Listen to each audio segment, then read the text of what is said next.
దయచేసి దాని కొరకు మీరు ప్రార్థన చేయాల్సిందిగా కోరుతున్నాను. వాక్యాన్ని చదువుకుందాం. ప్రసంగి గ్రంథం 8వ అధ్యాయం మనందరం చదువుకుందాం. ప్రతి ఒక్కరు కూడా లేచి దేవుని వాక్యాన్ని గమనించాలని మిమ్మల్ని వేడుకుంటున్నాను. జ్ఞానులతో సములైన వారెవరు?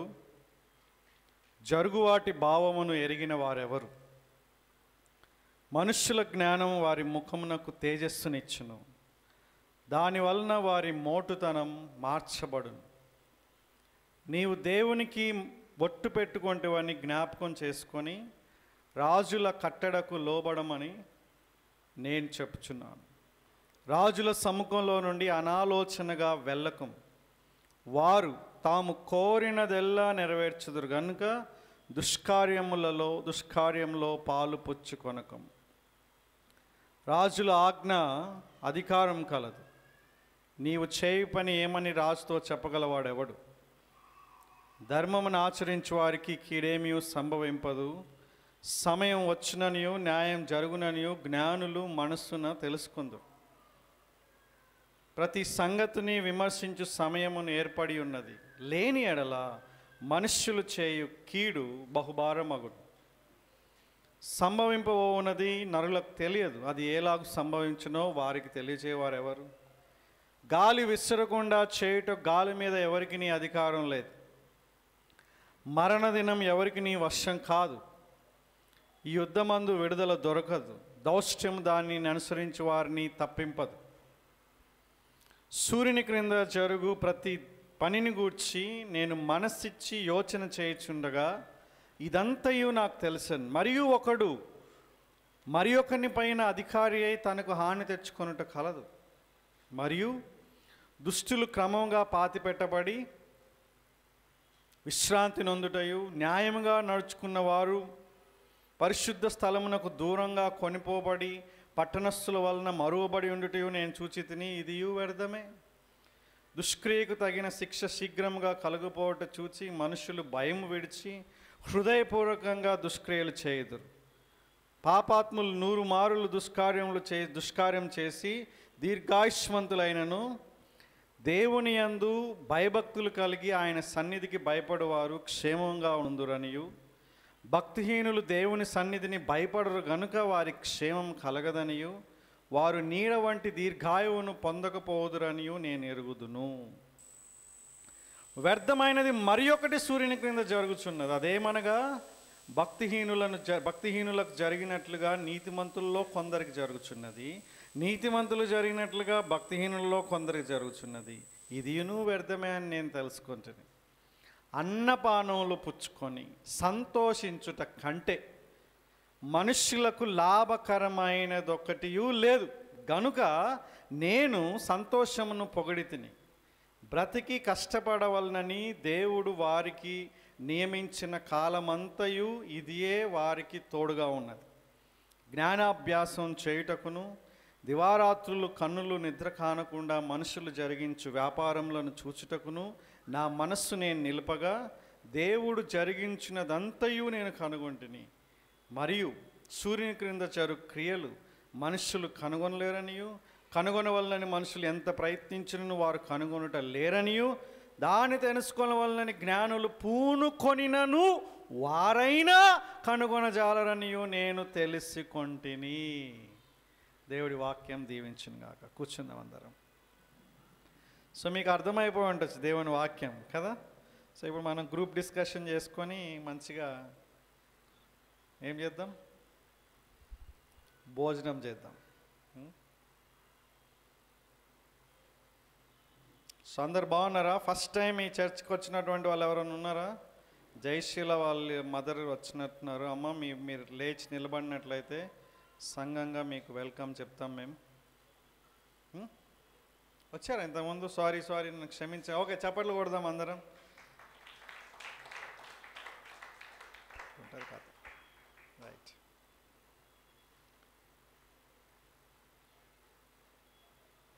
ఇంకెవరైనా వచ్చారా ఫస్ట్ టైం?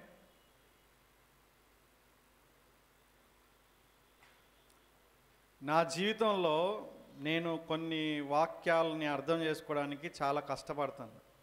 అంటే మీరు కూడా ఆ విధంగానే కష్టపడతారని తెలుసు. అంటే అది దాని యొక్క భావం అర్థం అవ్వాలంటే చాలా టైం తీసుకుంటుంది, కొన్ని వాక్య భాగాలు. ఈ ప్రసంగి గ్రంథం 8వ అధ్యాయం కూడా అలాంటి కోవకు సంబంధించిందే. దీని గురించి నేను చాలా రీసెర్చ్ చేయడం జరిగింది, చాలామందితో డిస్కస్ చేయడం జరిగింది. ఫైనల్గా దేవుడు ఒక క్లారిటీ ఇచ్చాడని నేను భావిస్తున్నాను. సో మీరు వినిన తర్వాత ఆ క్లారిటీ మీకు కూడా వస్తుందో లేదో అనేటటువంటిది ఒక ఆలోచన. But what ever it is, మీరు వినండి, ఆలోచించండి, దాని ప్రకారంగా ప్రతిస్పందించండి. ఒక నిమిషం మనం ప్రార్థన చేసుకొని యొక్క సందేశంలోకి వెళ్దాం. ప్రభువా, ఈ వాక్యం అర్థం కావడానికి మీరు కృప దయచేయమని, దాన్ని పాటించడానికి కూడా కృప దయచేయమని యేసుక్రీస్తు నామములో ఈ ప్రార్థన చేస్తున్నాం తండ్రి, ఆమేన్. సొలొమోన్ అనేటటువంటి ఒక మహాజ్ఞాని, ప్రపంచ చరిత్రలో ఇలాంటి జ్ఞానవంతుడు ఇంకెవరు లేరు. Is the wisest person on the face of this earth. భూత భవిష్యత్తు వర్తమాన కాలాలలో మానవ సంబంధమైనటువంటి జ్ఞానం ప్రకారంగా అత్యంత జ్ఞానవంతుడు, ఇజ్రాయేలు దేశం చేత గుర్తింపబడినవాడు, ఆ చుట్టుపక్కల ఉన్నటువంటి ప్రాంతాల దేశాల ద్వారా గుర్తింపబడినటువంటి ఒక వ్యక్తి. తనకున్నటువంటి శక్తి సామర్థ్యాలని, పేరు ప్రఖ్యాతుల్ని, లేకుంటే తనకున్నటువంటి వనరులన్నిటినీ ఉపయోగించుకొని ఆయన ఎన్నో గమనించడం జరిగింది, ఎన్నో ఆలోచించడం జరిగింది. దానిని బట్టి అనేకమైనటువంటి విషయాల్ని మాట్లాడుతున్నాడు. ఒక పర్టికులర్ కాన్సెప్ట్ గురించి మాట్లాడుతున్నాడు. ఏంటంటే సూర్యుని క్రింద, అండర్ ద సన్ అనేటటువంటి ఒక కాన్సెప్ట్.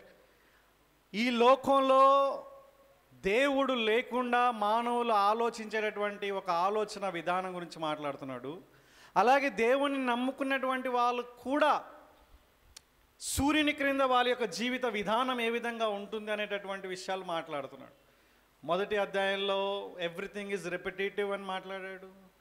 సెకండ్ చాప్టర్లో ఈ లోకంలో ఉన్నటువంటి ఏది కూడా, అది సక్సెస్ కావచ్చు, లేకుంటే బ్యూటీ కావచ్చు, లేకుంటే ఫుడ్ కావచ్చు, ప్రొఫెషన్ కావచ్చు, ఎవ్రీథింగ్ కంప్లీట్గా మనిషికి సాటిస్ఫాక్షన్ ఇవ్వదు. అవన్నీ కూడా అల్టిమేట్ సాటిస్ఫాక్షన్ అయినటువంటి క్రీస్తు దగ్గరికి రావాలి అనేటటువంటి విషయాన్ని సెకండ్ చాప్టర్లో మనం చూసాం. థర్డ్ చాప్టర్ నుంచి ఆ యొక్క మిస్టరీ ఆఫ్ లైఫ్ గురించి మాట్లాడుతూ చాలా విషయాలని ఆ విధంగా మాట్లాడుతున్నాడు, రైట్. ఆ విధంగా 6th and 7th చాప్టర్లో పర్టికులర్గా ఆయన జ్ఞానం అనేటటువంటి ఒక కాన్సెప్ట్ని, ఒక సబ్జెక్ట్ని ఆయన తీసుకొని వస్తున్నాడు.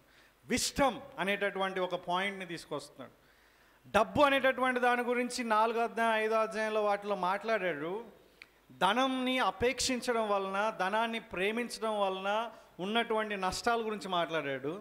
కానీ ధనం ఉండడం వల్ల లాభం ఉంటుంది అనేటటువంటి విషయం మాట్లాడి, ధనం కన్నా ఇంకా ఎక్కువ జ్ఞానం ఇంపార్టెంట్, విజ్డమ్ అనేటటువంటిది ఇంపార్టెంట్, దాన్ని కలిగి ఉండడం కూడా మనకి చాలా భద్రతని ఇస్తుంది, లేకుంటే కొంచెం బెనిఫిట్ ఉంటుందని చెప్తున్నాడు.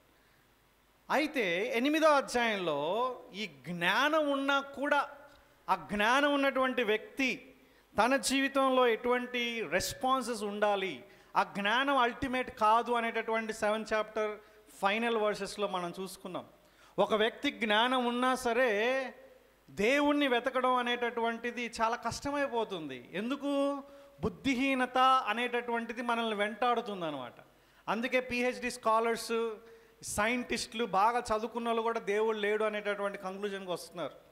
అంటే ఏంటంటే బుద్ధిహీనత, దేవుడు లేడు అనేటటువంటి ఒక ఆలోచన, లేకుంటే మీరు దేవుని నమ్ముకున్నా సరే దేవుడు లేనట్లుగా మీరు జీవించవచ్చు అనేటటువంటి ఒక ఫిలాసఫీ, ఒక ఐడియాలజీ, ఒక ఆలోచన, ఒక దృక్పథం సంఘాలలో, సంఘాల బయట అన్ని చోట్ల కూడా అది ప్రబలిపోయింది. స్కూల్ దగ్గర నుంచి కాలేజెస్లో, ఇంట్లో ఈ యొక్క మెటీరియలిజం అనేటటువంటి ఇదే జీవితం, భౌతికమైనటువంటి జీవితమే అసలైన జీవితం అన్నట్లుగా ఈ లోకంలోనే ఇంకా శాశ్వతంగా ఉండిపోతాను అనేటటువంటి ధోరణిలో మనుషుల్ని తీసుకొచ్చి అసలైనటువంటి జ్ఞానం సంబంధించినటువంటి ఆయన దగ్గర తీసుకోకుండా ఈ యొక్క బుద్ధిహీనత అనేటటువంటిది ఆపేస్తుంది అనేటటువంటి విషయాలు మనం నేర్చుకున్నాం. ఈ రోజున ఆ నిజమైనటువంటి జ్ఞానం గల వారు ఏం చేస్తారు, ఎలా రెస్పాండ్ అవుతారు, సిచ్యువేషన్స్ ఎట్లా ఉంటాయి అనేటటువంటి 3 విషయాలని మనం నేర్చుకోబోతున్నాం. ఓకే, మీరు మొదటి వచనం చూస్తే జ్ఞానులతో సములైన వారెవరు అని ఉంది. లాస్ట్ వచనంలో మనం చూస్తే ఏమనుంది? లాస్ట్ వచనం చాలా ఇంట్రెస్టింగ్ వచనం అనమాట. ఏమంటో తెలుసా? జ్ఞానులైనా సరే దీన్ని తెలుసుకోవాలని ఎంత ప్రయత్నించినా వారు కూడా కనుగొనజాలరని నేను తెలుసుకున్నాను అంటున్నాను అనమాట. అంటే there are limitations even for wisdom. ఈ లోకంలో తత్వం లేకుంటే నాకు జ్ఞానం ఉంది, కొంచెం నాకు తెలుసు, మెచ్యూరిటీ ఉంది అనేటటువంటి ఆలోచన విధానం ఎవరైతే ఉంటుందో అలాంటిది కూడా లిమిట్స్ ఉన్నాయనేటటువంటిది ఇక్కడ మనం తెలుసుకోబోతున్నాం. ఒక 3 విషయాలు ఈ యొక్క చాప్టర్ మొత్తాన్ని కనుక మనం 3 భాగాలు చేస్తే, మొదటిది 1 నుంచి 8 వచనాలు. జ్ఞానం విధేయతను నేర్పిస్తుంది. ఇన్ఫ్యాక్ట్ వాస్తవానికి కనుక మనం ఆలోచన చేస్తే జ్ఞానం అనేటటువంటి దానికి ఒక నిర్వచనం ఇవ్వాలంటే జనరల్గా మనం ఇచ్చేటటువంటిది ఏంటంటే స్మార్ట్నెస్, క్విక్, బాగా అండర్స్టాండింగ్ ఉంటుంది. జ్ఞానవంతుడు అంటే మనం ఏమనుకుంటాం? మనం ఈ లోకంలో చురుగ్గా ఉండేటటువంటి వాళ్ళు, బాగా సంపాదించడం, లేకుంటే మంచిగా జ్ఞాపక శక్తి ఉన్నటువంటి వాళ్ళు, అలర్ట్గా ఉండడం వాళ్ళు, లేకుంటే క్విక్గా డిసిషన్ మేకింగ్ చేసేటటువంటి వాళ్ళు, లేకుంటే సమయస్ఫూర్తిని ప్రకటించే, ఇట్లాంటి దాన్ని మన జ్ఞానం అనేటటువంటిది అంటాం. But Bible has an entirely different view about wisdom, లేకుంటే ఒక జ్ఞానం గురించి బిబిలికల్ అండర్స్టాండింగ్ అనేటటువంటి చాలా వేరుగా ఉంది. 1 నుంచి 8 వచనాలు మనకి ఏం చూస్తామంటే జ్ఞానం అనేటటువంటిది విధేయతకి సంబంధించినటువంటి. 9 నుంచి 14 వచనాలు మనం గమనిస్తే జ్ఞానం అన్యాయాన్ని సహిస్తుంది. అన్యాయం అనేటటువంటి కాన్సెప్ట్ని గురించి ప్రాపర్గా అర్థం చేసుకొని దాని ప్రకారంగా చేస్తుంది. ఫైనల్గా 15 to 17, 15 నుంచి 17 వచనాలు మనం చూస్తే ఈ జ్ఞానం అనేటటువంటిది ఆనందంతో జీవిస్తూ దేవుని పట్ల నమ్మకం కలిగి ఉంటుంది. Is a very important. 1, జ్ఞానం విధేయతని నేర్పిస్తుంది. జ్ఞానం అన్యాయాన్ని సహిస్తుంది. జ్ఞానం ఆనందంగా జీవిస్తూ దేవుని పైన అపారమైన నమ్మకాన్ని కలిగి ఉంటుంది. సో ఈ విషయాల్ని మనం కొంచెం గమనించడానికి ప్రయత్నం చేస్తాం. 1 నుంచి 8 వచనాలు మనం గమనించినట్లయితే ఇక్కడ ఒక పర్టికులర్ ఎగ్జాంపుల్ ఇవ్వడం జరిగింది. మొదటిగా మనం చూస్తే ఈ జ్ఞానం కలిగినటువంటి వాళ్ళ యొక్క ముఖం తేజస్సునిస్తుంది అంటున్నాడు ఇక్కడ. It's a poetic language. ఒక పద్య భాగంగా ఈ యొక్క మాటలు రాశారు. ఏమంటున్నారంటే ముఖంలోనే తెలిసిపోతుంది వాళ్ళ జ్ఞానవంతులని, జ్ఞానం కలిగినటువంటి వాళ్ళని ముఖం చూస్తేనే చెప్పేయచ్చు అంటున్నాడు ఈయన, ఈ పర్టికులర్ వ్యక్తి. 2వ వచనంలో మనం చూస్తే ఒక విషయాన్ని జ్ఞాపకం చేస్తున్నాడు. నీవు దేవునికి ఒట్టు పెట్టుకుంటూవని జ్ఞాపకం చేసుకొని రాజుల కట్టడకు లోబడమని నేను చెప్పుచున్నాను. అంటే సింపుల్గా అధికారులకి లోబడాలి అనేటటువంటిది ఇక్కడ మెయిన్ కాన్సెప్ట్ అనమాట. అర్థమవుతుందా? మీరు చూడండి 3వ వచనంలో, రాజుల సముఖము నుండి అనాలోచనగా వెళ్ళకం, వారు తాము కోరినదెల్లా నెరవేర్చుదురు కనుక దుష్కార్యంలో పాలు పుచ్చుకొనకము. 4వ వచనంలో, రాజుల ఆజ్ఞ అధికారం గలది, నీవు చేయు పని ఏమని రాజుతో చెప్పగలవాడేవాడు. ఈ 3 వచనాల్లో మనం ఏం చూస్తామంటే ఒక నిజమైనటువంటి జ్ఞానవంతుడు ఏం చేస్తాడంటే రాజుకు లోబడతాడు.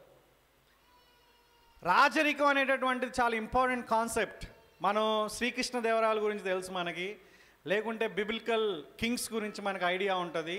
అలాగే ఇప్పుడు మన హైదరాబాద్ని పాలించినటువంటి మహమ్మదీయ రాజుల గురించి తెలుసు మనకి. ఇప్పటికి కూడా కొన్ని ప్రాంతాల్లో, కొన్ని దేశాల్లో రాజరికం ఉంది, కానీ వాళ్ళకి పవర్స్ లేవు. రైట్? వాళ్ళు సాంప్రదాయకబద్ధంగా ఒక దేశాన్ని పరిపాలించే రాజులుగా ఉన్నారు, కానీ ప్రధానమంత్రి దగ్గర, ప్రైమ్ మినిస్టర్ దగ్గర పవర్స్ ఉన్నాయి, ప్రెసిడెంట్ దగ్గర పవర్స్ ఉన్నాయి. బట్ మనం కనుక ఆలోచన చేస్తే రాజు అంటే నియంత. ఇంకో మాటలో రాజుకి ఎవరు కూడా ఎదురు చెప్పలేరు. ఆయన అనుకుంటే తన భార్యను చంపేయగలడు, తన కొడుకుని చంపేయగలడు.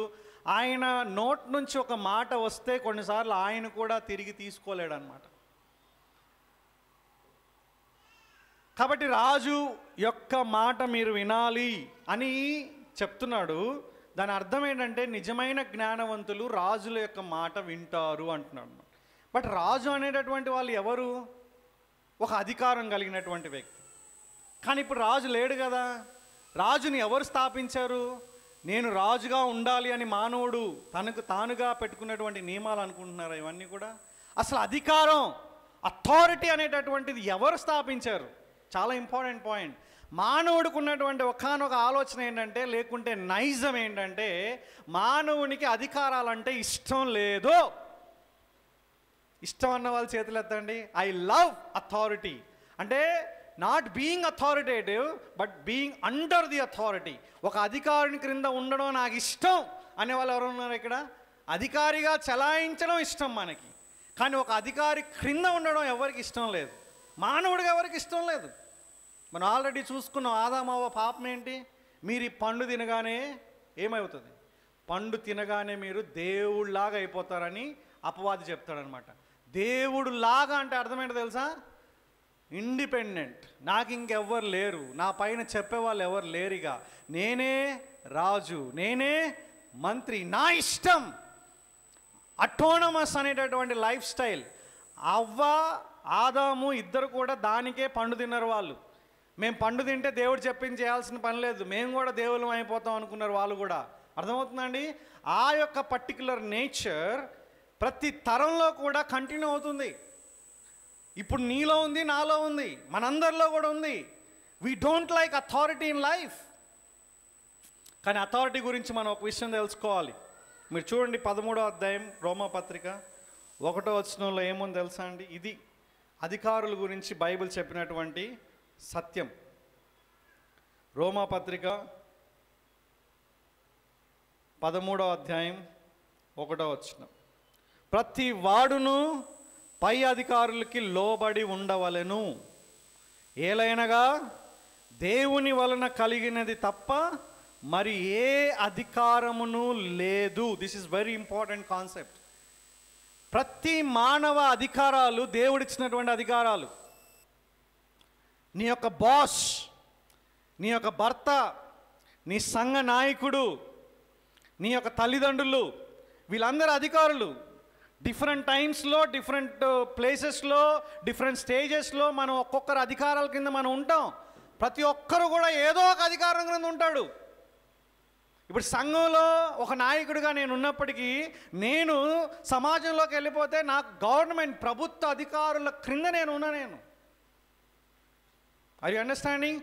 ప్రతి మానవుడు కూడా ఒక అధికారం క్రింద ఉంటాడనమాట. అది చాలా ఇంపార్టెంట్. అందుకే ఈ వచనాన్ని మనం చాలా జాగ్రత్తగా అర్థం చేసుకోవాలి. ప్రతి వాడు కూడా పై అధికారులకి లోబడి ఉండాలి, ఏలైనగా దేవుని వలన కలిగినది తప్ప మరి ఏ అధికారమును లేదు. ఉన్న అధికారములు దేవుని వలననే నియమింపబడి ఉన్నవి.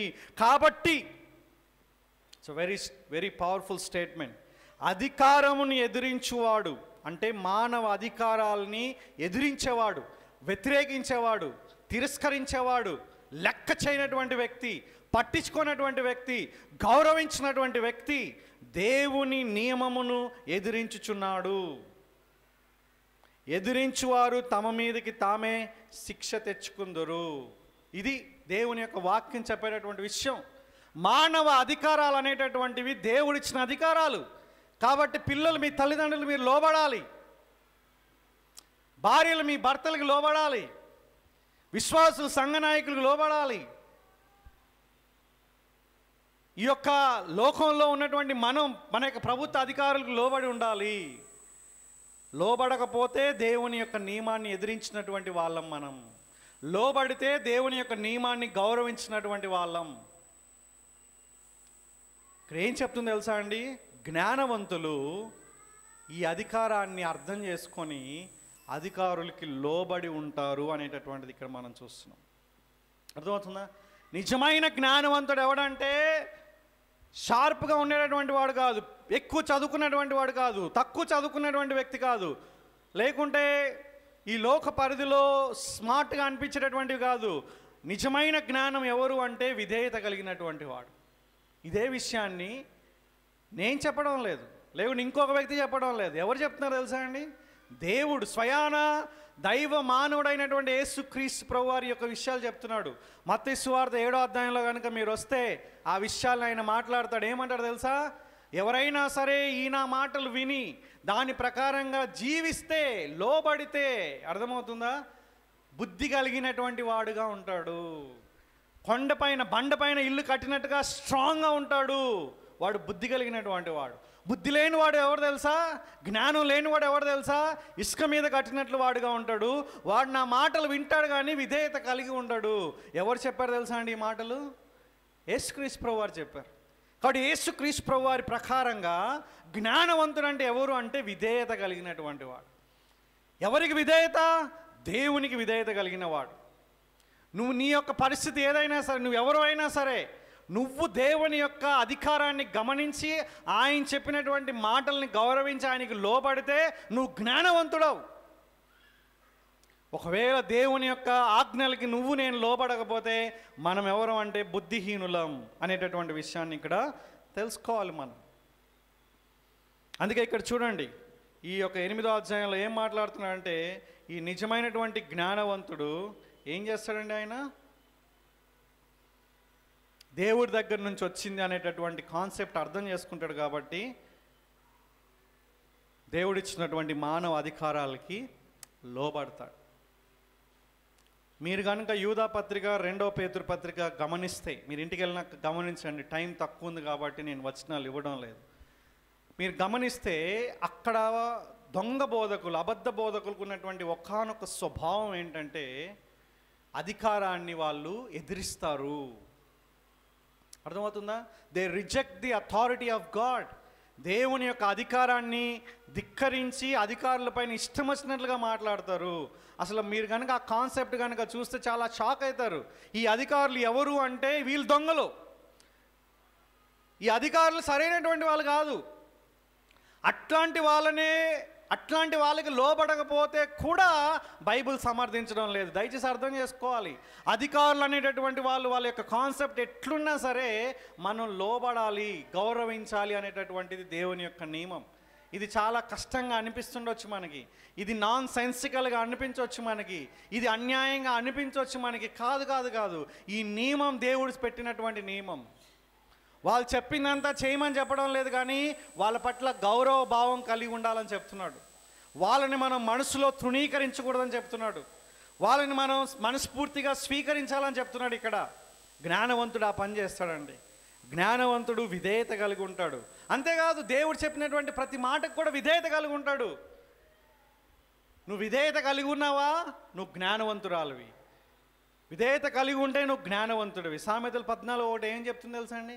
జ్ఞానవంతురాలు తన ఇల్లు కట్టడం అంటే ఇవన్నీ అనుకుంటున్నారా?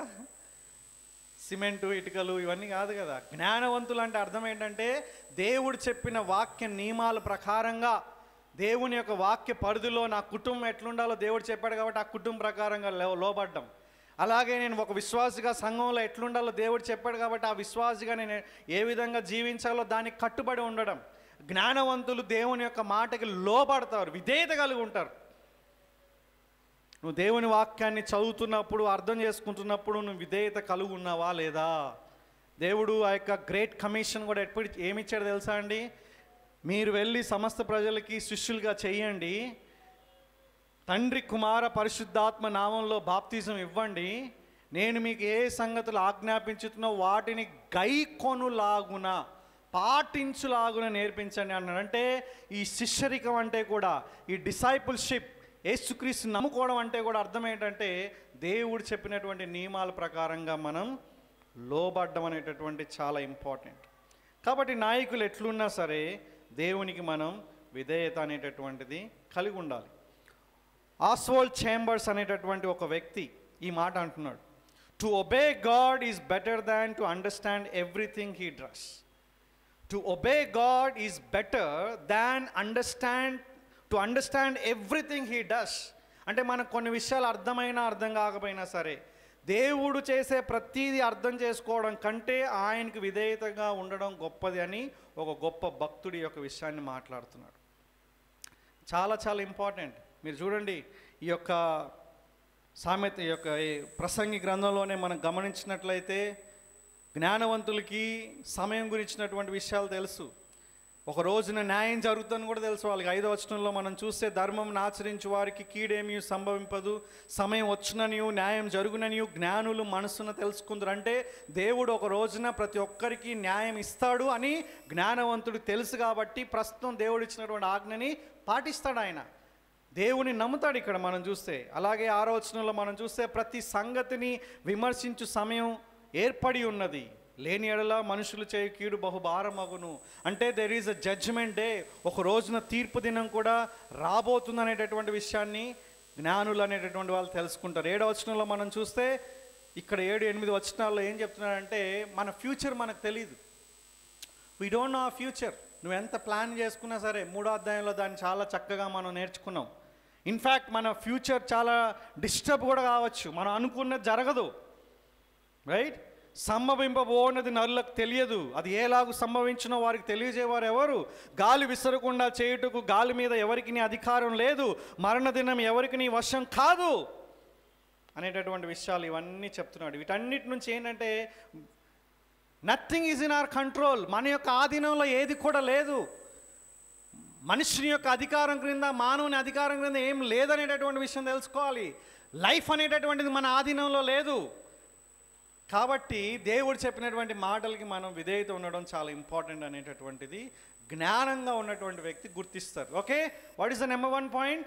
జ్ఞానవంతుడు విధేయత కలిగి ఉంటాడు. ముఖ్యంగా ఈ కాంటెక్స్ట్లో విధేయత ఎవరికి? మానవ సంబంధమైన అధికారాలకి విధేయత. నీ భర్తకు నువ్వు లోబడుతున్నావా? నీ తల్లిదండ్రులకు నువ్వు లోబడుతున్నావా? నీ సంఘ నాయకుల్ని నువ్వు లోబడుతున్నావా? ప్రభుత్వ అధికారుల్ని గౌరవిస్తున్నావా, లోబడుతున్నావా? ఒకసారి నువ్వు ఆలోచన చేయండి. చాలా ఇంపార్టెంట్ పాయింట్ అది. సెకండ్, 9వ వచనం నుంచి కనుక మనం చూస్తే, జ్ఞానం అన్యాయాన్ని సహిస్తుంది. చాలా ఇంపార్టెంట్ పాయింట్ ఇది. అంటే లైఫ్లో మనకి అర్థం కానటువంటి విషయాలు ఉన్నాయి. నిజమైన జ్ఞానవంతుడు ఎవరు అంటే, అన్యాయం జరుగుతుందనేటటువంటి విషయాలు తెలుసుకొని దేవుణ్ణి ప్రశ్నించడం ఆపేస్తాడు అతడు. ఎందుకంటే మీరు చూడండి, 9వ వచనంలో, సూర్యుని క్రింద జరుగు ప్రతి పనిని గూర్చి నేను మనసిచ్చి యోచన చేయుచుండగా ఇదంతయు నాకు తెలుసెను. ఒకడు మరి ఒక్కని పైన అధికారి తనకు హాని తెచ్చుకున్నట కలదు. దుష్టులు క్రమంగా పాతిపెట్టబడి, దయచేసి అర్థం చేసుకోండి, దుష్టులు అంటే వికెడ్ పీపుల్. క్రమముగా పాతిపెట్టబడి అంటే వాళ్ళకి మంచి ఏమంటారు, ఆ యొక్క వాళ్ళు మరణించిన తర్వాత మంచి బరియలు ఉంటుంది వాళ్ళకి. క్రమముగా పాతిపెట్టబడతారు. విశ్రాంతి నొందుటయు, న్యాయంగా నడుచుకున్న వారు పరిశుద్ధ స్థలమునకు దూరముగా కొనిపోబడి పట్టణస్థుల వలన మరువబడి ఉండుటయు నేను చూచి తిని, ఇదియు వ్యర్థమే అంటున్నాడు. ఇక్కడ మీకు అనిపిస్తలేదా? ఇక్కడ చూడండి, 2 రకాల ప్రజల గురించి మాట్లాడుతున్నాడు ఇక్కడ. నెంబర్ 1 ఎవరు? దుష్టులు. అంటే ఎవరు వీళ్ళు? Wicked people. ఇంకొక దగ్గర ఎవరు? న్యాయంగా నడుచుకున్నటువంటి వాళ్ళు, మంచివాళ్ళు, నీతిమంతులు. ఇంట్లో, ఉద్యోగంలో, బయట, సమాజంలో, అన్ని ప్లేసెస్లో కూడా వాళ్ళు చాలా మంచిగా ఉన్నారు. కానీ ఇప్పుడు ఏం జరిగింది ఇక్కడ? వికెడ్ పీపుల్కి మంచి బరియలు జరుగుతుంది. అందరూ మెచ్చుకుంటున్నారు వాళ్ళని, శబాష్ అంటున్నారు, మన నాయకుడు అంటున్నారు వాళ్ళని. ఈ వ్యక్తి చాలా గొప్ప పనులు చేశాడు, ఎన్నో మేలు చేశాడని మెచ్చుకుంటున్నారు. నీకు తెలుసా ఆ వ్యక్తి చాలా భయంకరమైనటువంటి వ్యక్తి అని? కొన్నిసార్లు మన వాళ్ళకి తెలియకపోవచ్చు కూడా. 2 రకాల ప్రజలు ఉంటారనమాట. వాడు దుష్టుడు. ఆ దుష్టుడు అనేటటువంటి విషయం ఎవరికి తెలియకపోవచ్చు, ఒకటి, రైట్? రెండోది, వాడు దుష్టుడని ప్రజలకు తెలిసినా సరే వాడికి ఒక మంచి బరియలు రావడం చూసి ఆశ్చర్యం అనిపిదా? ఏంటి లైఫ్ ఇట్లాగా? వాడేమో ఇంత భయంకరంగా జీవించాడు, ఇంతమంది ప్రజలు వాడు వెనకాల పడుతున్నారు, అందరు జేజేలు కొడుతున్నారు, శాల్వాలు కప్పుతున్నారు, ఎంతో గొప్పగా సన్మానాలు చేస్తున్నారు ఆ వ్యక్తికి అనేటటువంటి ఆలోచన. కానీ ఇంకో దగ్గర మంచిగా జీవించినటువంటి వ్యక్తి ఉన్నాడు, కానీ ఏం జరుగుతుంది ఆ వ్యక్తికి? ఎవరు పట్టించుకోవడం లేదు. పట్టణం వెలుపల మరువబడి ఉన్నాడు అంటే ఆ వ్యక్తిని ఎవరు గుర్తించడం లేదు. ఆ వ్యక్తి చేసిన మంచి పనులు ఎవరు మాట్లాడుకోవడం లేదు. ఏం లైఫ్ రా బాయ్ అంటున్నాడు ఇక్కడ సొలొమోను. ఏంటి లైఫ్ ఇట్లాగా, ఎంత అన్యాయంగా అనిపిస్తుంది, ఇంత ట్విస్టెడ్గా అనిపిస్తుంది, ఏంటి అసలుకి ఏం జరుగుతుంది అంటున్నాడు ఇక్కడ.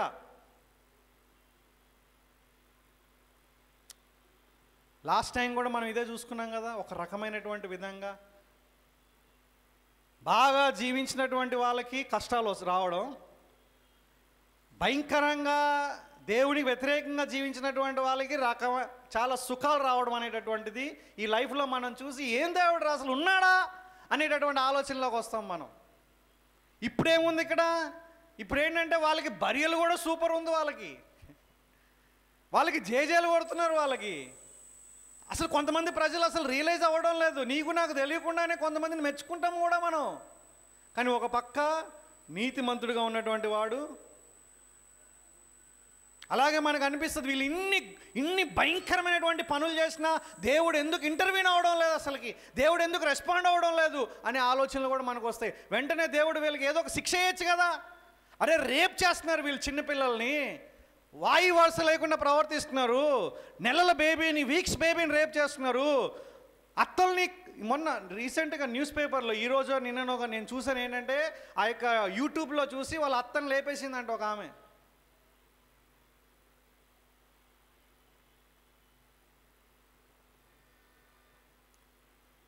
రోజుకి ఒక అన్యాయాలు జరుగుతున్నాయి కానీ వాళ్ళకి శిక్ష పడడం లేదు, హ్యూమన్ గవర్నమెంట్ వేయడం లేదు, దేవుడు కూడా ఏం చేస్తలేడు. ఏంట్రావా ఎందుకు ఇట్లాగా అనేటటువంటి ఆలోచన. ఇంకా చెప్పాలంటే వాళ్ళు ఇంకా భయంకరంగా, మీరు చూడండి 12వ వచనంలో, పాపాత్ములు 100 మారులు దుష్కార్యం చేసి దీర్ఘాయుష్మంతులైనను. చూసారా మీరు, పాపాత్ములు, ఇక్కడ దుష్టుల బదులు పాపాత్ములు అని చెప్పాడు. 100 మారులు దుష్కార్యం చేసి దీర్ఘాయుష్మంతులైనను. జనరల్గా దీర్ఘాయుష్మంతులు ఎవరు అవ్వాలి? దేవుడికి లోబడినటువంటి వాళ్ళు, నీతిమంతులు అవ్వాలి. అదే కదా మనకు వాగ్దానం, నీ తల్లిని నీ తండ్రిని సన్మానించు, అప్పుడు నువ్వు భూమి మీద దీర్ఘాయుష్మంతుడు వగుదు అనేటటువంటిది మనకు చూస్తున్నాం మనం, రైట్? మా ఫ్యామిలీ ప్రేయర్లో అది వచ్చిందనమాట. సడన్గా మా చిన్నోడు, అమ్మయ్య తల్లిదండ్రులు లోబడితే దీర్ఘాయుష్మంతుడు అయిపోతామని హ్యాపీగా ఉంటే, నేను అది ఇజ్రాయెల్ ప్రజలకు చెందిందని చెప్పగానే ఒక్కసారిగా డిసప్పాయింట్ అయిపోయాడు. రైట్, ఇజ్రాయెల్ ప్రజలకి అది చెప్పినా కూడా అది మళ్ళా ఎఫెసీ పత్రికలో మళ్ళీ అది రీఇటరేట్ చేయబడింది, మళ్ళీ మనకి ప్రస్తావించబడింది. అంటే జనరల్గా ఆ విధంగా జరుగుతుంది. బట్ ఇక్కడ చూడండి, ఇక్కడ చూస్తే 12వ వచనంలో ఏమన్నది, ఇక్కడ పాపాత్ములు 100 మారులు దుష్కార్యం చేసి, అంటే 100 మారులు అంటే 100 అని అర్థం కాదు, చాలా భయంకరమైనటువంటి తప్పు పనులు చేసి వాళ్ళు ఎక్కువ కాలం జీవిస్తున్నారు. కానీ వాళ్ళు క్షేమముగా ఉండరు అనేటటువంటి విషయాన్ని ఇక్కడ మనం తెలుసుకోవాలి, రైట్? ఎందుకంటే దేవుని యందు భయభక్తులు కలిగి ఆయన సన్నిధికి భయపడేవారు క్షేమముగా ఉంటారు. మీరు 13వ వచనంలో చూస్తే, భక్తిహీనులు దేవుని సన్నిధిని భయపడరు, వాళ్ళు దుష్కార్యాలు చేస్తారు, వాళ్ళు భయపడరు, కనుక వారికి క్షేమం కలగదు అని అంటున్నాడు. ఏంటి క్షేమం కలగదు అన్నప్పుడు? అల్టిమేట్గా దుష్టులకి క్షేమం కలగదు, అది తెలుసుకోవాలి మనం. ఎందుకంటే అల్టిమేట్గా దేవుడు మనుషులకు తీర్పు తీర్చబోతున్నాడు. సో ఇప్పుడు నువ్వు ఒక దుష్టుడి గురించి ఆలోచన చేసినప్పుడు ఈ లోక పరిధిలోనే ఆలోచన చేస్తే నీకు అన్యాయంగా అనిపిస్తుంది. కానీ మనం ఫ్యూచర్ గురించి ఆలోచన చేస్తే ఆ విషయం అర్థమవుతుంది. ఇప్పుడు జ్ఞానవంతుడు ఈ విషయాన్ని తెలుసుకుంటాడు, ఒక రోజున దేవుడు తీర్పు తీరుస్తాడు, కాబట్టి దుష్టులకి ఆయన సమయంలో తీర్పు తీరుస్తాడని తెలుసుకొని ప్రస్తుతం ఏం చేస్తాడు అంటే, తనకున్నటువంటి ప్రతి ఒక్క అన్యాయాన్ని సహించడం నేర్చుకుంటాడు. ఇక్కడ చూడండి, ఒక వ్యక్తి ఏమన్నారంటే, చార్ల్స్ స్పర్జన్ అనేటటువంటి ఒక వ్యక్తి, when you can't trace his hand means God's hand, trust his heart. అర్థమవుతుందా? అంటే మనం దేవుని యొక్క హృదయాన్ని, అంటే ఆయన చెయ్యి, అంటే ఆయన చేసే పనులు మనకి అర్థం కాకపోయినా, మనం కళ్ళారా చూడకపోయినా ఆయన హృదయాన్ని మనం నమ్మేటటువంటి వారిగా మనం ఉండాలి. ఎందుకంటే అల్టిమేట్గా దేవుడు తన స్వభావానికి వ్యతిరేకంగా ఏ పని చేయడు కాబట్టి, ఈ లోకంలో దుష్టులు ప్రబలిపోయినా సరే, ఈ లోకంలో దుష్టులు వాళ్ళు జేజేలు కొట్టబడినా సరే, దుష్టులు అసలుకి ప్రజల చేత రికగ్నైజ్, అంటే వీళ్ళు దుష్టులని ప్రజల చేత తెలియబడకపోయినా, ఒక రోజున దుష్టులు అనేటటువంటి వాళ్ళు తీర్పు తీర్చబడతారు. దేవుడు ఆ విధంగా చేస్తాడు. కొన్నిసార్లు ఈ లోకంలో కూడా తీర్పు తీరుస్తాడు. మీకు తెలుసా అండి? మీరు ఫరో గురించి మీరు ఆలోచన చేస్తే దేవుని యొక్క తీర్పు మామూలుగా లేదు. మీకు తెలుసా? ఐగుప్తు దేశానికి చక్రవర్తిగా ఉన్నటువంటి ఫరో ఎలా చేశాడు దేవుడు? మహా తెగుళ్ళు, మొత్తం ఐగుప్తు దేశంలో ఉండేటటువంటి ప్రతి ఒక్క వ్యక్తి కూడా దేవుని యొక్క తెగుళ్ళు ఎంత భయంకరమైనవో, ఆయన తీర్పులు ఎంత భయంకరమైనవో గుర్తించి ఇజ్రాయేల్ ప్రజలను వేడుకొని మరీ పంపించేసినటువంటి పరిస్థితి వచ్చిందనమాట. దేవుడు ఈ లోకంలో కొంతమందికి బుద్ధి చెప్పడానికి ఆ విధంగా తీరుస్తాడు. కానీ ఏం జరిగింది? ఫరో మారలేదు. మీకు తెలుసా? ఫరో దేవుడు అంత తీర్పు తీర్చినా సరే ఇంకా కఠినంగా అయిపోయి, ఇంకా కఠినం అయిపోయి నాశనం అయిపోయాడు. కాబట్టి దుష్టులకి దేవుడు ఇక్కడ తీర్పు తీర్చినా వాళ్ళు రాకపోవచ్చు, తీర్చకపోయినా వాళ్ళు రాకపోవచ్చు, కానీ అల్టిమేట్గా వాళ్ళకి దేవుడు తీరుస్తాడు. ఇంకొక వ్యక్తిని కూడా దేవుడు తీర్పు తీర్చాడు. ఎవరు తెలుసా? బబులోన్ చక్రవర్తి. Is an emperor. ఆయన ఏం కావాలనుకుంటా చేసేవాడు అనమాట. ఇప్పుడున్నటువంటి సూపర్ పవర్స్ కాదు వాళ్ళకి, ఇప్పుడున్నటువంటి డిప్లొమాటిక్ నెగోషియేషన్స్ కాదు, వాళ్ళు ఏమనుకుంటే అది వాళ్ళు ఏ దేశంలో అయినా చేసేటటువంటి చక్రవర్తులు వాళ్ళు. అలాంటి వ్యక్తికి దేవుడు కూడా ఒకసారి బుద్ధి చెప్పాడు. గడ్డి తినిపించాడు. గడ్డి లిటరల్గా గడ్డిని తినేటట్లుగా చేశాడనమాట. పక్షులతో జంతువులతో కలిసి ఆ యొక్క మంచులో ఉండి, చూడండి రాజ్యం అంతా చూస్తుంది ఆ యొక్క వ్యక్తిని. ఒక మనిషి జంతువులతో గడపడం అనేటటువంటిది ఎంత భయంకరమైనటువంటి విషయం. అయితే నెబుకద్నెజర్ బుద్ధి తెచ్చుకున్నాడు. బుద్ధి తెచ్చుకోవడమే కాదు, తన సామ్రాజ్యంలో ఉన్నటువంటి ప్రతి ఒక్కరికి కూడా ఒక లేఖ రాశాడు అనమాట. ఈ దానియేలు దేవుడు, ఈ షడ్రక్ మేషక్ అబేద్నెగో దేవుడు, లేకుంటే ఈయన నిజమైన దేవుడు అనేసి అందరికీ కూడా లెటర్ రాసి ఎవ్వరు కూడా వ్యతిరేకంగా రాకూడదు అనేటటువంటి ఒక డిక్లరేషన్ చేశాడు. వ్యక్తిగతంగా అతను నమ్ముకున్నాడా లేదా అనేటటువంటి తెలియదు, కానీ ఆ వ్యక్తి తన జీవితంలో దేవుని యొక్క తీర్పుని గమనించాడు. కానీ జ్ఞానవంతులు, నువ్వు నేను ఏ విధంగా చేయాలి? ఇప్పుడు దేవుడు ఒక వ్యక్తికి, ఒక దుష్టునికి తీర్పు తీర్చినా తీర్చకపోయినా, లేకుంటే దేవుడు ఈ లోకంలో ఉన్నటువంటి మన యొక్క జీవితంలో ఆయన అర్థం కాకపోయినా సరే, మనం ఏం చేయాలి చెప్పండి? మనం దేవుని ఈ యొక్క అన్యాయాన్ని మనం సహించేవారిగా ఉండాలి. చాలా చాలా ఇంపార్టెంట్ పాయింట్ ఇది. కీర్తనల్లో కూడా ఆ యొక్క మాట, ఆసాపు అనేటటువంటి వ్యక్తి ఈ విషయాన్నే, అంటే చుట్టుపక్కల దేవునికి వ్యతిరేకంగా ఉన్నటువంటి వాళ్ళు ఆ యొక్క అన్యాయంగా జీవిస్తున్నా సరే దేవుడు ఏం చేయలేదు అన్నట్లుగా ఉంది, వాళ్ళు ఫ్లరిష్ అవ్వడం అనేటటువంటిది గమనిస్తున్నాడు. అలాంటి పరిస్థితుల్లో దేవుని సన్నిధికి వచ్చినప్పుడు ఆయన రియలైజ్ అవుతాడు అనమాట. ఏంటంటే దేవుడు ప్రతిదానికి ఒక సమయాన్ని పెట్టాడు కాబట్టి ఒక రోజున ఆయన నీతిమంతులకి దుష్టులకి తగినటువంటి తీర్పును ఆయన తీరుస్తాడు. కాబట్టి జ్ఞానవంతుడు ఏం చేస్తాడంటే, తనకి అంటే తన జీవితంలో అన్యాయం చూసినా ఆ అన్యాయాన్ని సహించడం అంటే అర్థం ఏంటి? బానిసగా ఉండడం కాదు, కానీ ఓర్చుకోవడం అనేటటువంటిది ఇక్కడ మనం చూస్తున్నాం. దేవునికి అప్పగించడం అనేటటువంటిది ఇక్కడ చేస్తాడు. ఇది చాలా చాలా ప్రాముఖ్యమైనటువంటి విషయం.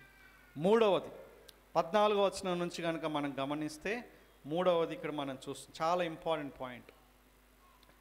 15 నుంచి 17 వరకు యాక్చువల్గా, కానీ ఇక్కడ మనం చూస్తే 14వ వచనం నుంచి ఆ యొక్క పాయింట్ మెన్షన్ చేస్తున్నారు. ఏంటి? వ్యర్థమైనది మరి ఒకటి సూర్యుని క్రింద జరుగుచున్నది, అదేమనగా భక్తిహీనులకు జరిగినట్లుగా నీతిమంతుల్లో కొందరికి జరుగుచున్నది, నీతిమంతులకు జరిగినట్లుగా భక్తిహీనుల్లో కొంతమందికి జరుగుచున్నది, ఇదిను వ్యర్థమే అని నేను అనుకుంటున్నాను. ఎస్, ఐ థింక్ ముందు పాయింట్కి దాని కంక్లూజన్గా చెప్తున్నాడు ఆయన. ఇప్పుడు మనం ఏం చేయాలి? ఇప్పుడు నా పరిస్థితి ఏంటి? ఇలాంటి అన్యాయం ఉంది, అర్థం కావట్లేదు నాకు. లైఫ్ చాలా సీమింగ్ కాంట్రడిక్షన్ లాగా ఉంది. అంటే ముందుకు సాగడం లేదు నా యొక్క లైఫ్. మరి నేనేం చేయాలి? 15వ వచనంలో చాలా ఇంపార్టెంట్ పాయింట్. అన్నపానములు పుచ్చుకొని సంతోషించుట కంటే మనుష్యులకు లాభకరమైనది ఒకటి లేదు, కనుక నేను సంతోషమును పొగిడి తిని. అంటే దేవుడిచ్చేటటువంటి చిన్న చిన్న ఆనందాలని మనం సంతోషంగా ఆస్వాదించాలని ఇక్కడ భక్తుడు మనకి నేర్పిస్తున్నాడు. అంటే నీకు కొన్ని విషయాలు అర్థం కాకపోయినా సరే, అన్యాయం జరుగుతున్నా సరే, నీ పరిధిలో నువ్వు ఏదైతే దేవుడు నీకు ఆనందాన్ని ఇచ్చాడో, చిన్న చిన్న ఆనందాలు, భోజనాలు, రిలేషన్షిప్స్, లేకుంటే క్లోత్స్, తర్వాత ఉద్యోగాలు, ఆ యొక్క పిల్లలు, భాగస్వామి, ఇట్లా మనం కనుక గమనిస్తే ఇవన్నీ కూడా మనం ఎంజాయ్ చేయాలని దేవుడు చెప్తున్నాడు. దీనికన్నా మించింది ఏది కూడా లేదు. అయ్యో నాకు అన్యాయం జరిగిపోతుంది, నాకేం అర్థం కావట్లేదు లైఫ్ అని గమ్మున డిప్రెషన్లోకి వెళ్ళడం కంటే, ఎందుకంటే నువ్వు అర్థం కావట్లేదని నువ్వు ఎంత గింజుకున్నా నీకు అర్థం కాదు. God has made it as a mystery in life. అంటే మన జీవితాన్ని ఒక మర్మంగా చేసాడు కాబట్టి నీకు అర్థం కాని దాన్ని అర్థం చేసుకోవడానికి ఎంత ప్రయత్నం చేసినా కూడా అది వేస్ట్. అదే విషయాన్ని ఇక్కడ చూడండి, ఇక్కడ మనకి కింద అర్థమవుతుంది. ఇక్కడ చూడండి 16వ వచనంలో అదే విషయాన్ని మాట్లాడుతున్నాడు. జ్ఞానాభ్యాసం చేయుటకును దివారాత్రులు కన్నులు నిద్ర కానకుండా మనుషులు జరిగించు వ్యాపారములను చూచుటకును నా మనసు నేను నిలుపగా, దేవుడు జరిగించినదంతయు నేను కనుగొంటిని. సూర్యుని క్రింద జరుగు క్రియలు మనుషులు కనుగొనలేరనియు, అండర్లైన్ దట్ వర్డ్, కనుగొనవలనని మనుషులు ఎంత ప్రయత్నించినను వారు కనుగొనట లేదనియు. అంటే మనుషులు ప్రయత్నాలు కూడా చేస్తున్నారు. అందుకే చూడండి చాలామంది డిప్రెషన్లోకి వెళ్ళిపోతూ ఉంటారు. వై గాడ్, ఎందుకు దేవుడు, ఏంటి ఇట్లా, నాకు ఇట్లా, నా పరిస్థితి ఏంటి ఇట్లా ఉంది, నా భర్త ఎందుకు ఇట్లున్నాడు, నా ఉద్యోగంలో ఏంటి పరిస్థితి, ఎందుకు నాకే అన్యాయం అనేటటువంటి, నా జీవితం ఎందుకు మారడం లేదు, నా జీవితంలో ఎందుకు విడుదల లేదు అనేటటువంటి పాయింట్ ఆఫ్ వ్యూలో దేవుణ్ణి ప్రశ్నిస్తూ అసలుకి ఇంకా లైఫ్లో ముందు కొనసాగకుండా ఉండేటటువంటి ఆలోచన చాలామందిలో ఉంది. అది ప్రయత్నం చేస్తారని ఉంది. ఇక్కడ చూడండి, ఎంత ప్రయత్నించినా వారు కనుగొనట లేదు అంటున్నాడు ఇక్కడ. They did not even find that. ఎందుకు తెలుసా అండి? అంతేకాదు, ఇక్కడ ఇంకో విషయం తెలుసా, దానిని తెలుసుకొనవలనని జ్ఞానులు పూనుకొనినను. ఎవరి జ్ఞానులు? విధేయత కలిగిన వారు, దేవుని యొక్క మాటకు లోబడేటటువంటి వాళ్ళు. ఎవరి జ్ఞానులు? దేవుడు చెప్పినటువంటి విధంగా ఉండి ఆయన అన్యాయాన్ని సహించేటటువంటి వాళ్ళు. వీళ్ళు కూడా పూనుకున్నా సరే కన్నుకొన్న జాలరని నేను తెలుసుకున్నాను అంటున్నాడు. అంటే నువ్వు దేవునికి లోబడినంత మాత్రాన, నువ్వు దేవునికి నమ్మకంగా ఉన్నంత మాత్రాన, నువ్వు దేవుని నమ్ముకున్నంత మాత్రాన నీకు నీ లైఫ్ గురించి సంపూర్ణంగా అర్థమవుద్దని గ్యారంటీ లేదు. గ్యారంటీ లేదండి. గ్యారంటీ లేదనే కాదు, నీ వల్ల కాదు అంటున్నాడు ఇక్కడ టెక్స్ట్లో. కాబట్టి ఏం చేయాలి? మనకు అర్థం కాని విషయాల గురించి ఎక్కువగా ఆలోచన చేయకూడదు. మనం చేసుకున్నటువంటి ప్రణాళికల విషయంలో ముందుకెళ్ళాలి. ఇంటరప్షన్స్ వస్తాయి. నువ్వు మంచి ప్లాన్ చేసుకుంటావు. నువ్వు ముఖ్యంగా if you are a planner, it is very difficult. సడన్గా చెల్లా చెదిరైపోతుంది నీ ప్లాన్ అంతా కూడా. ఉద్యోగంలో కావచ్చు, వ్యక్తిగతంగా కావచ్చు, మ్యారిటల్ లైఫ్లో కావచ్చు, పరిచర్లో కావచ్చు, పిల్లల విషయంలో కావచ్చు, కెరియర్ విషయంలో కావచ్చు, ఏ విషయంలో అయినా సరే, ఆరోగ్యం విషయంలో కావచ్చు, సడన్గా నీ చేతిలో లేకుండా అది తారుమారు అయిపోయేటటువంటి పరిస్థితి. అలాంటి సమయాల్లో దేవుని పైన నమ్మకం పెట్టుకోవడం చాలా ఇంపార్టెంట్. ఈ మొత్తాన్ని ఒక జేసన్ లిమ్ అనేటటువంటి ఒక బైబిల్ టీచర్, పాస్టర్, ఈ 8వ అధ్యాయం మొత్తాన్ని కూడా ఒక చిన్న సింపుల్గా చెప్పాలంటే ట్రస్ట్ అండ్ ఒబే అనేటటువంటి సింపుల్ కాన్సెప్ట్ని ఆయన తీసుకొచ్చాడు. ఆయన అంతే కదా అండి. దేవుని పైన మనం ఆ యొక్క ట్రస్ట్ని మనం బిల్డ్ చేసుకోవాలి. ఎందుకంటే చాలా విషయాలు మనకు అర్థం కావు. కొన్ని విషయాల్ని అర్థం చేసుకోవడానికి ప్రయత్నించడం వృధా. మీకు యోబుని పరిచయం చేయమంటారా? యోబు గ్రంథాన్ని మీరు చదివితే 42 అధ్యాయాలు ఉన్నాయి. మొదటి అధ్యాయంలోనే షాకింగ్ న్యూస్ అనమాట, రైట్? చాలా అసలు మన జీవితంలో మనం ఎప్పుడు కూడా అలాంటి నష్టాన్ని మన జీవితంలో చవి చూడలేదు. భవిష్యత్తులో కూడా అట్లాంటి నష్టాలు ఎవరికి రావు. వెంటనే పిల్లలు,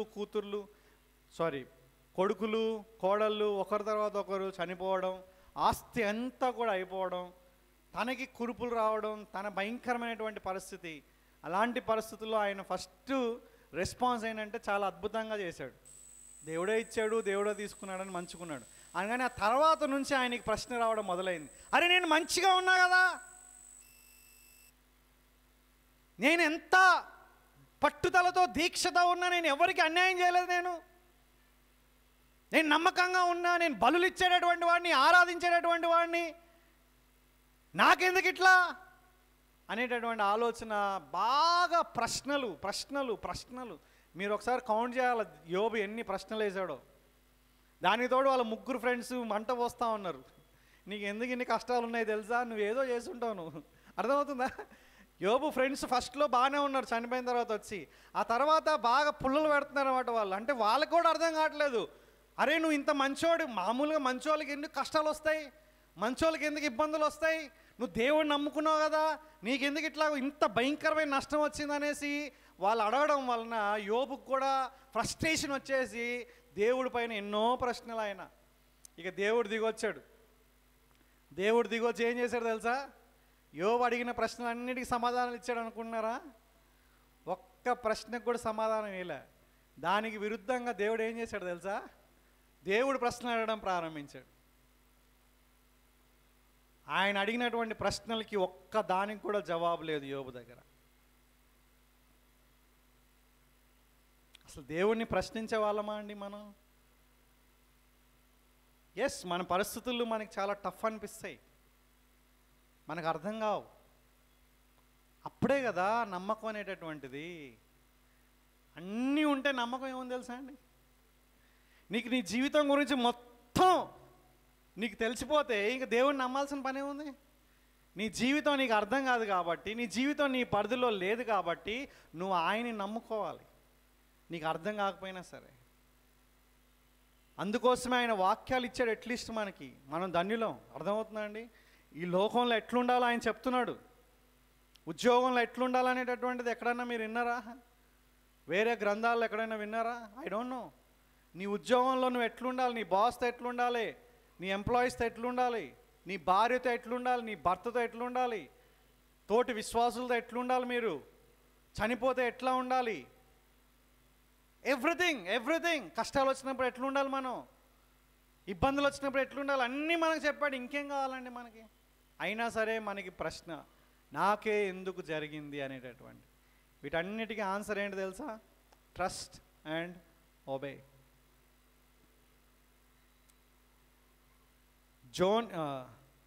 జానీ ఎరిక్సన్ టడా అనేటటువంటి ఒక స్త్రీ ఈ మాట అంటుంది. Joy is not the absence of trouble but the presence of Christ. ఆనందం అంటే కష్టాలు లేకపోవడం కాదు. కష్టాలన్నీ లేకపోతే నాకు ఆనందం వస్తుంది అనుకుంటారు. అది ఆనందం కాదు. క్రీస్తు మనతో ఉంటేనే మనకు ఆనందం. ఎందుకంటే దేవుడు, కష్టాలు లేకుండా హేతువాదులు కూడా ఉన్నారు, కానీ వాళ్ళు ఆనందంగా లేరు. వాళ్ళు ఎంప్టీనెస్ ఉంది వాళ్ళకి. తెలుసా మీకు? Go and ask Shahrukh Khan, go and ask, లేకుంటే ఈ లోకంలో పెద్ద వెల్ డెవలప్డ్ పీపుల్ని, పేరు ప్రఖ్యాతులు ఉన్న వాళ్ళని మీరు అడగండి. They are struggling with loneliness, they are struggling with insecurity, they are struggling with emptiness in their hearts, in their lifes. Public declarations ఇచ్చారు ఇవన్నీ కూడా, చాటుని కాదు. హెల్త్ బాగుంది, వాళ్ళకి డబ్బులు ఉన్నాయి, పేరుంది, మంచితనం ఉంది, గౌరవం ఉంది, they can do anything they want, business ఉన్నాయి, కానీ ఎంప్టీనెస్ ఉంది లోపల. అంటే ఆనందం లేదు. మనుషులు నవ్వుపించగలరు వాళ్ళు, అర్థమవుతుందా? కొన్ని కోట్ల మందిని నవ్వుపించగలరు కొంతసేపు. నవ్వుపించగలరు అంటే జీవితాంతం కాదు, అర్థమవుతుందా? కొంతసేపు నవ్వుపించగలరు, కానీ వాళ్ళు వేదనతో రోదనతో ఉన్నారు. కొంతమంది సూసైడ్ చేసుకుంటున్నారు, మీకు తెలుసా అండి? డబ్బులున్న వాళ్ళే ఎక్కువ సూసైడ్ చేసుకునేది. పేదవాళ్ళు, మీరు సర్వే చేయండి, ఎక్కువ సూసైడ్ చేసుకునేది ఎవరు అంటే డబ్బులు లేని వాళ్ళుగా, డబ్బులు ఉన్నోళ్ళే. అంటే డబ్బులు ఉండడం మంచిదా కాదా అంటే డబ్బులు ఉండడం మంచిది, సంపాదించాలి, అది మళ్ళీ వేరే కాన్సెప్ట్. మళ్ళా డబ్బులు అనేటటువంటివి మనిషికి సమాధానం ఇవ్వదు. అందుకే ఇక్కడ అంటున్నారు, ఇక్కడ కష్టాలు లేకపోవడం అంటే ఆనందం కాదు, కానీ క్రీస్తు మనతో ఉంటేనే మనకి ఆనందం. ఆమె ఎవరు? జోనీ ఎరిక్సన్ టడా అనేటటువంటి వాళ్ళు. ఆమె ఎవరు తెలుసా అండి? మంచి స్విమ్మర్ ఆమె, రైట్? ఒకసారి తన యవ్వన ప్రాయంలో స్విమ్మింగ్ చేసింది ఇట్లాగా మంచి హై జంప్ చేస్తే కరెక్ట్గా ఆమె మెదడులో అది ప్రాబ్లం అయిపోయి జీవితాంతం ఏమైపోయిందంటే ఒట్టి నెక్కే పనిచేస్తుంది, తల వరకే పనిచేస్తుంది, మిగతా బాడీ అంతా ప్యారలైజ్డ్. ఆమె చెప్పినటువంటి మాటలు ఇవి. ఆమె కన్నా కష్టాలు ఉంటాయా మనకి? అసలు చెయ్యి మూవ్ అవ్వడం లేదు, ఈ బాడీలో ఏది కూడా మూమెంట్ లేదు ఆమెకి. ఎన్నో సంవత్సరాల నుంచి కొన్ని లక్షల కోట్ల మందికి ఇన్స్పిరేషన్గా ఉన్నటువంటి వ్యక్తి చెప్పేటటువంటి మాటలు, అనుభవపూర్వకంగా చెప్తుంది ఈ మాటలు. అర్థమవుతుందా? ఏదో థియరిటికల్గా జ్ఞానంతో కాదు ఇవి, ఆమె ఎక్స్పీరియన్స్ అవుతూ చెప్తుంది. ఆమె వెళ్ళి ఆ ముఖం చూడండి, ఇప్పుడు మీరు వెళ్ళి ఒక ఆమెని యూట్యూబ్లో వెళ్ళి కొట్టి చూడండి, ఆమె మాటలు, ఆమె ఇన్స్పిరేషనల్ టాక్స్, ఇవన్నీ ఏంటంటే ఆమె దేవునితో ఆమెకున్నటువంటి అనుబంధం. కాబట్టి కష్టాలు మానవ జీవితంలో సహజమైనవి.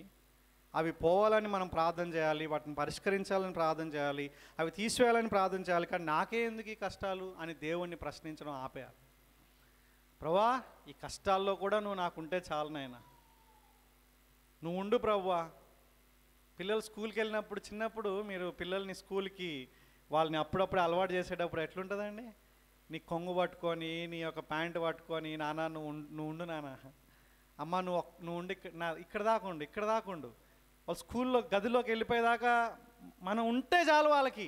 అంటే వాళ్ళకి స్కూల్ చాలా కష్టం, టీచర్ అంటే భయం, స్కూల్ అంటే భయం. అప్పుడే ఫస్ట్ వెళ్తున్నారు వాళ్ళు. కానీ ఆ పిల్లలు కోరుకునేది ఏంటంటే అమ్మ నాన్న మన యొక్క సన్నిధి ఉంటే చాలు వాళ్ళకి, పెద్ద భరోసా వాళ్ళకి. అదే మనం కూడా కోరుకోవాలి. ఎందుకంటే ఆయన మన పరలోకపు తండ్రి, ఆయన ఉంటే నిజంగానే చాలు మనకి. అంతేగాని ప్రభువా నువ్వు ఎందుకు ఇచ్చావంటే అసలు వాస్తవానికి ఆయన ప్రశ్నించే అధికారం ఏముందండి? అసలుకి ఎందుకు పుట్టించావని అనొచ్చా మనం? అసలు నువ్వు నేను అడగకుండానే మనల్ని పుట్టించాడు. అసలుకి అడగకుండానే మనకి ఎన్నో బ్లెస్సింగ్స్ ఇస్తున్నాడు. అవునా? ఆయన అడగకుండా ఎన్ని బ్లెస్సింగ్స్ ఇచ్చాడు, అవన్నీ పట్టించుకోకుండా ఏదో అప్పుడప్పుడు వచ్చేటటువంటి చిన్న చిన్న ఇబ్బందులకి, మేబీ నీ దృష్టిలో అవి చాలా పెద్ద ఇబ్బందులుగా ఉండొచ్చు, వాటి కోసం దేవుణ్ణి ప్రశ్నించే వ్యక్తిగా అయిపోతే